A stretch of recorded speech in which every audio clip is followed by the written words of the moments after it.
I'm not going on Fox News to be anybody's friend. I'm going on to make sure that I stand for working people and for progressive values and economic justice, because Fox News is still the most popular cable network, or has been at least, the most popular cable network everywhere. And during the Obama years, there were just as many Democrats watching as Republicans. And Obama even said they made the mistake in the beginning by not taking Fox News seriously.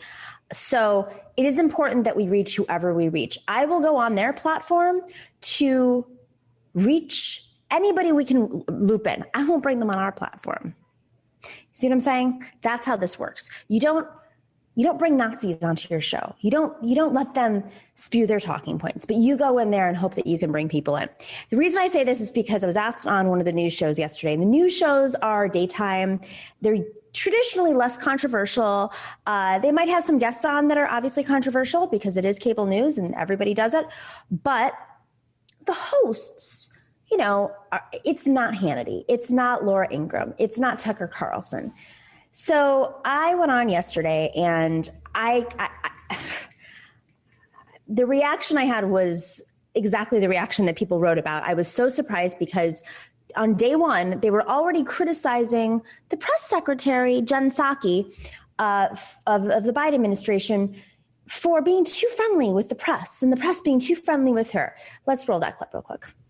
Secretary is facing mostly friendly questioning during yesterday's press briefing. A stark contrast from what we were seeing for President Trump's press secretaries. Well, you take a look for yourself. Here's some comparison. It's been reported that you did $500,000 worth of deep cleaning. Could you talk about the measures that you took to ensure that the president is safe? I understand your point, but the president himself called it a ban. I understand. Is he confused, or are you confused? No, I'm not confused. Do you see yourself, your primary role is promoting the interests of the president, or are you there to provide us the unvarnished truth? You've been saying this over the last couple of weeks, that nobody has been tougher on Russia and Vladimir Putin than this president. Isn't there some hyperbole in that when you say that? Give us some color about what it was like for him going into the Oval Office. Shouldn't the president be telling people the truth about this virus at his rallies? The president is telling people the truth, and you're right, Jim, that he was talking about. He's saying that it affects virtually nobody and that it doesn't affect young people. He's not telling the truth. On a lighter note, will he keep Donald Trump's Air Force One color scheme change? We always focus on Trump, Harris, but I worked for President Bush. He had the same level of hostility at the end of his administration that we saw, are very similar to what we saw with President Trump. They just are against our policies. And what's funny about the Trump policies is they're very popular. The idea of having energy jobs and lower energy prices and getting tough on China and making sure we only have legal immigration, they're popular Matt, policies. Trump should have hired you to be press secretary because you're brilliant at it. Again, this is day one, and I can't believe I'm like, are we on another planet right now? She's at one press conference where she literally just introduced herself to the press corps, and we're suddenly saying that there is a double standard. Let's not forget, towards the end of the George W. Bush presidency, he was the most unpopular president. Now, Trump is the most unpopular president. So maybe it has something to do with the policy and the wars and the impeachments. It's not always Republicans. You don't think Bill Clinton had a destructive relationship with the press corps? Come on. Yeah, he had to do something pretty terrible to get it. Okay, I'm going to step in here.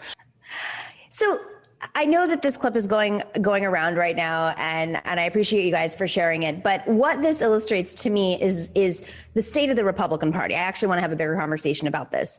The Republican Party they're trying to figure out their talking points. You have Mitch McConnell, who's stalling on impeachment because if you want to kill something, if you don't want, he doesn't know what he wants to impeach Trump. And the minority leader, Kevin McCarthy, doesn't want to impeach Trump. Saying the minority leader, Kevin McCarthy, says that Trump did not incite the insurrection, and McConnell is saying he did incite the insurrection. They don't have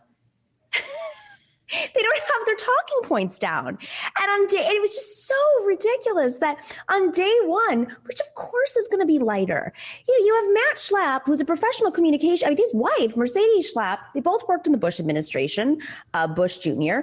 Mercedes Schlapp worked on the Trump administration. They were both anti-Trump in 2016 and then, of course, moved in because they're great Republican opportunists. And it's absolutely ridiculous that their reaction to Jen Psaki's first day, which did have very substantive questions, by the way, was they weren't treating her harsh enough when And they're comparing it to the last days of the Trump administration and the last days of the Bush administration, where Bush was basically run out of town, if you don't remember. But the one part of the clip you didn't see was when Matt Schlapp goes, they're treating Jen Psaki, so they didn't treat Trump like this. Trump got so much hostility from day one.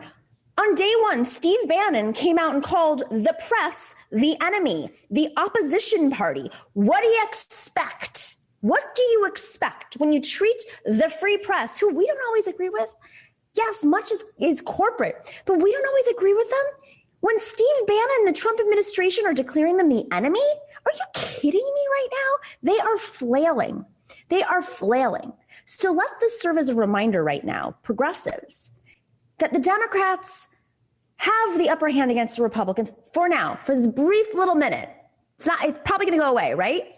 Definitely going to go away in 2 years, historically speaking. So we have an opportunity to do what we talked about in the last segment, pressure Biden and other Democrats who are also not on the same page about things like the student debt. When Chuck Schumer, who represents Wall Street, and Joe Biden, who came out of credit card tax haven, Delaware, can't agree on what number to eliminate with the student debt. First off, they're talking about it. They're willing to do it. That's great.